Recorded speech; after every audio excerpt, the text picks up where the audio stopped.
جب انسان اللہ سے دعا کرتا ہے، حدیث میں آتا ہے نا، جب سورہ فاتحہ ہم پڑھتے ہیں تو اللہ باقاعدہ جواب دیتا ہے. جب انسان کہتا ہے کہ ایاک نعبد و ایاک نستعین، تو اللہ تعالیٰ فرشتوں سے کیا کہتا ہے کہ میرا بندہ ایکنالج کرتا ہے کہ میں دعائیں قبول کرتا ہوں، تو اللہ کہتا ہے چل پھر مانگ، کیا مانگنا. تو اس کا مطلب کہ اللہ باقاعدہ جواب دیتا ہے. اسی طرح جب ایک بندہ اللہ کے سامنے اپنی بے بسی شو کرے گا، انما اشکو بسی وحزنی الی اللہ، حضرت یعقوب کے یہ الفاظ، یہ چھوٹے الفاظ نہیں ہیں کہ میں صرف اپنا غم اور دکھ کس کو سناتا ہوں؟ اللہ کو. میں اپنی شکایت کہاں کرتا ہوں؟ صرف اللہ کے ہاں. تو یہ بات اللہ کو اتنی پسند ہے کہ اس بندے کا اتنا کانفیڈنس ہے مجھ پہ کہ لوگوں کے پاس جا کے نہیں رو رہا، میرے پاس آ رہا ہے. یعنی اس بندے کا اتنا کانفیڈنس ہے مجھ پہ کہ میں اس کے مسئلے حل کر دوں گا. تو آپ سوچیں آپ اللہ تعالیٰ کی توحید کو کیسے جو ہے وہ اس پہ ایکٹ کر رہے ہیں. حدیث میں آتا ہے کہ جب بندہ دعا کے لیے ہاتھ اٹھاتا ہے، اللہ کے نبی صلی اللہ علیہ وسلم نے فرمایا یور لارڈ از شائے، تمہارا لارڈ شائے ہے. جب تم اس کے آگے دعا کے لیے ہاتھ اٹھاتے ہیں تو اللہ تعالیٰ شائے ہوتا ہے کہ میں اس کو ایمپٹی ہینڈ ریٹرن نہ کروں. سبحان اللہ، یہ اللہ تعالیٰ، ٹھیک ہے نا. تو لیکن بات یہ ہے کہ صرف اللہ، اس لیے آپ دیکھیں طائف کے واقعے پہ اللہ کے نبی صلی اللہ علیہ وسلم نے کبھی واقعہ وہ نہیں سنایا، کبھی ایمپتھی لینے کی کوشش نہیں کی انسانوں سے کہ بہت بڑی زیادتی ہو گئی تھی، یہ ہو گیا وہ ہو گیا. نہیں، حضرت عائشہ کو بھی اسٹریٹ بس یہی سنایا تھا کہ ہاں تمہارے لوگوں نے مجھے اس دن بہت دکھ دیا تھا، بس دیٹس اٹ. اس کے علاوہ کوئی ڈیٹیل نہیں. وہ تو باقی ڈیٹیل تو ہمیں حضرت زید سے ملتی ہے نا، حضرت زید ان کے ساتھ تھے، حضرت زید بن حارثہ ان کے جو منہ بولے بیٹے تھے، وہ تو ان سے ملتی ہے ہمیں، ٹھیک ہے نا. یا کسی اور نے اگر دیکھا ہو، وٹنس کیا ہو، تو ڈیٹیل اس سے آ رہی. تو ثابت یہ ہوتا ہے کہ مسلمان اسٹرانگ ہونا چاہیے، مسلمان کا سارا اعتقاد جو ہے وہ اللہ پر ہونا چاہیے. میں آپ کو ایک بات تجربے سے بتاتا ہوں، آپ لوگوں کے سامنے اپنی ویکنس شو کریں گے نا، رونا دھونا، ایک ٹائم آئے گا لوگ کہیں گے یار ایسے روندا رہتا، آپ کے بارے میں مشہور ہو جائے گا کہ یہ تو ہر وقت اس نے رونا ڈالا ہوتا ہے. تو پھر کیا فائدہ ہوا؟ ٹھیک ہے نا. ایک ٹائم تک لوگ ہیلپ کریں گے، اس کے بعد جو ہے وہ لوگ بھی تنگ آ جائیں گے. تو اس لیے اللہ کے سامنے پٹی جو ہے وہ اللہ کو شو کرے کہ اللہ مجھ پہ رحم کر، رب اغفر وارحم وانت خیر الراحمین. اور ایسے کانفیڈنس سے اللہ آپ کی پھر ایسی مدد کرے گا کہ آپ کا گمان، یہی اس آیت کا مطلب ہے وَمَن يَتَّقِ اللَّهَ يَجْعَل لَهُ مَخْرَجًا. جو کوئی اللہ کا تقوی اختیار کرتا ہے اللہ اسے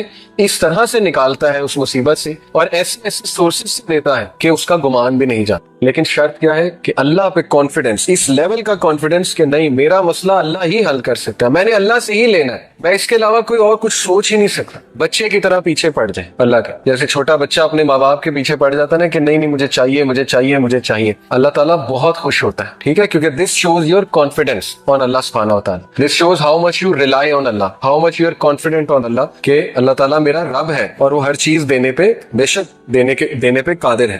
خیر یہ تو ہو گیا وہ پوائنٹ کہ رسول اللہ صلی اللہ علیہ وسلم never took anyone's empathy or sympathy with regards to this incident. لیکن واقعہ بہت افسوسناک ہے. اللہ کے نبی صلی اللہ علیہ وسلم پہلی تو بات واک کر کے گئے. آپ میں سے کوئی طائف گیا ہے؟ میں 2 بار گیا ہوں، ٹھیک ہے، اور پہاڑی راستہ ہے، آپ نے بھی دیکھا ہے، ٹھیک ہے نا. اور یہ کہ 1.5 گھنٹے میں 1.5 گھنٹہ 1.25 گھنٹے میں گاڑی میں پہنچ جاتے ہیں. تو سوچیں بائی فٹ، میں اکثر یہی سوچ رہا تھا جاتے ہوئے، میں نے اپنی وائف سے بھی کہا کہ کس طرح ہمارے نبی گئے ہوں گے. اتنا کٹھن راستہ ہے، پہاڑی راستہ ہے، اچھی خاصی چڑھائی ہے. تو حضرت زید کے ساتھ آن فٹ گئے، نو ہارس نو کیمل. اس کے پیچھے حکمت تھی. یہاں سے ثابت ہوتا ہے کہ ایون دو اللہ کے نبی صلی اللہ علیہ وسلم کا اعتقاد بہت اسٹرانگ تھا، لیکن ہی ٹرائیڈ ہز لیول بیسٹ جتنا کیئرفل ہو سکتے تھے لائف میں. حکمت یہ تھی کہ قریش کو شک نہ پڑے کہ یہ کہیں دور جا رہا، آن فٹ گئے تھے اسی لیے. تو ہمیں بھی اپنی لائف میں ایسے ہی زندگی گزارنی ہے، ہمیں اپنی بیسٹ ایفرٹ کرنی ہے آخر تک، جتنا کیئرفل ہم کسی بھی معاملے کے حوالے سے ہو سکتے ہیں، جتنی ایفرٹ ہم کر سکتے ہیں. And then leave to ever, اس کے بعد اللہ سنبھال لے. ہر چیز ہم نے اللہ کو بتا دی، اپنی ایفرٹ بھی کر لی. اب میرا رب مالک، اب میرا رب جو ہے وہ میرے لیے جو فیصلہ کرے گا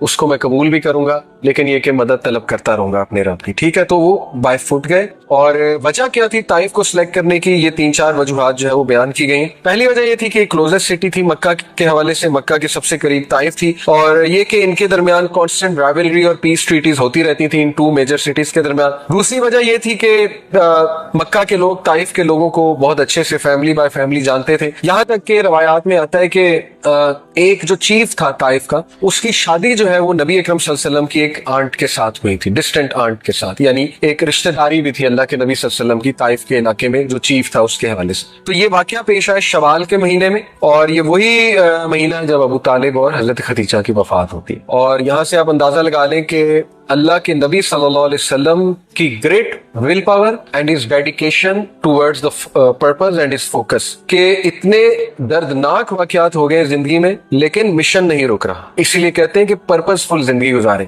پرپز فل زندگی گزارنے کا یہ فائدہ ہوتا ہے کہ جب تک آپ کا پرپز زندہ ہے آپ موٹیویشن سے آگے بڑھتے رہتے ہیں. اللہ کے نبی صلی اللہ علیہ وسلم ابھی چند ڈیز ہوئے حضرت خدیجہ کی وفات کو اور ابو طالب کی وفات, اور انہوں نے کہا کہ مشن نہیں رکنا چاہیے, آگے چل. ہم کیا کرتے ہیں جب ہمارے ساتھ کوئی حادثہ پیش آتا ہے تو ہم بالکل ٹھپ ہو جاتے ہیں اور بالکل جو ہے نا ہم انرجی لوز کر دیتے. although یہ بہت مشکل ہے, آئی ٹوٹلی انڈرسٹینڈ انرجی کے ساتھ چلنا, لیکن اللہ سے انرجی مانگیں کہ اللہ مجھے کھڑا کر, مجھے ہمت دے. تو چھوٹی چھوٹی باتوں پہ ہمت نہیں ہارنی چاہیے, ٹھیک ہے. یہ میں یوتھ کو کہتا ہوں اکثر کہ اپنے ذرا اسٹرانگ بنے, پرزیورنس لائیں اپنے اندر, ذرا بریو بنے. ہم چھوٹے چھوٹے واقعات پہ ٹھپ ہو جاتے ہیں, رزلٹ اچھا نہیں آیا اس پہ ٹھپ ہو گئے, نوکری کہیں لگوانا چاہتے تھے وہاں نہیں لگی اس پہ ٹھپ ہو گئے, کوئی پسند تھا وہاں شادی نہیں ہو سکی اس پہ ٹھپ ہو گئے, ٹھیک ہے نا. ایسے واقعات پہ ہم ٹھپ ہوتے. تو ذرا اسٹرانگ بننا چاہیے انسان کو اور اپنے مشن کی طرف جو ہے وہ چلتے جانا چاہیے اور اللہ سے سکت حاصل کرنی چاہیے. تو روایات میں یہ آتا ہے کہ اللہ کے نبی صلی اللہ علیہ وسلم جو ہے انہوں نے یہ جو 3 چیفز تھے, Taif was being governed by 3 chiefs, 3 chief تھے یہ طائف کو رول کرتے تھے. ان تینوں چیف جو ہے انہوں نے انتہائی سارکیسٹک اور ڈس ریسپیکٹفل آنسرز کیے رسول اللہ صلی اللہ علیہ وسلم. آپ سوچیں ہمارے نبی کو ایسے آنسر دیے جا رہے ہیں, اللہ اکبر. وہ آنسرز کیا تھے؟ اللہ کے نبی صلی اللہ علیہ وسلم نے ان کو اسلام کی طرف بلایا. پہلے نے کہا if Allah had sent you I might as well tear down the curtains of the Kaaba, کہ اگر اللہ نے تجھے بھیجا تو میں تو کعبہ کے کرٹن ہی پھاڑ دوں, یعنی نعوذ باللہ اتنی ڈس ریسپیکٹ. دوسرے نے کیا کہا has Allah not found anyone better than you, اللہ اکبر. کیا اللہ کو تجھ سے بہتر کوئی نہیں ملا جو نبی بھیج دیتا؟ اب اس سے مراد اس کی تجھ سے بہتر سے مراد تھی دولت میں اور شہرت میں بہت بہتر, کیونکہ اس کا مائنڈ یہی تھا آ جا کے کہ دولت جس کے پاس ہے وہی اصل میں کامیاب ہے. تیسرے نے کہا میں تجھ سے بات نہیں کر سکتا کیونکہ اگر تم واقعی نبی ہو سارکیزم میں, ٹھیک ہے, طنز میں, اگر تم واقعی نبی ہو تو تم بہت زیادہ ہولی ہو, تم بہت زیادہ مقدس ہو, تو میں تو تم سے بات ہی نہیں کر سکتا. اور اگر تم نبی نہیں ہو تو پھر تم میرے ڈگنیٹی سے بہت بلو ہو کہ میں تم سے بات بھی کروں. اللہ دیکھیں ہمارے نبی نے کتنے سخت الفاظ برداشت کیے دین کے راستے میں. اس لیے اگر آپ کے گھر والے آپ کو کوئی سخت الفاظ کہہ جاتے ہیں, والد والدہ چچا کوئی بھی, نو پرابلم, ریوارڈ ہے انشاءاللہ. دین کے راستے میں کوئی بھی چیز آپ کو مشکل آئے گی وہ اللہ تعالیٰ آپ کو جزا دے گا اس کے حوالے سے, ٹھیک ہے.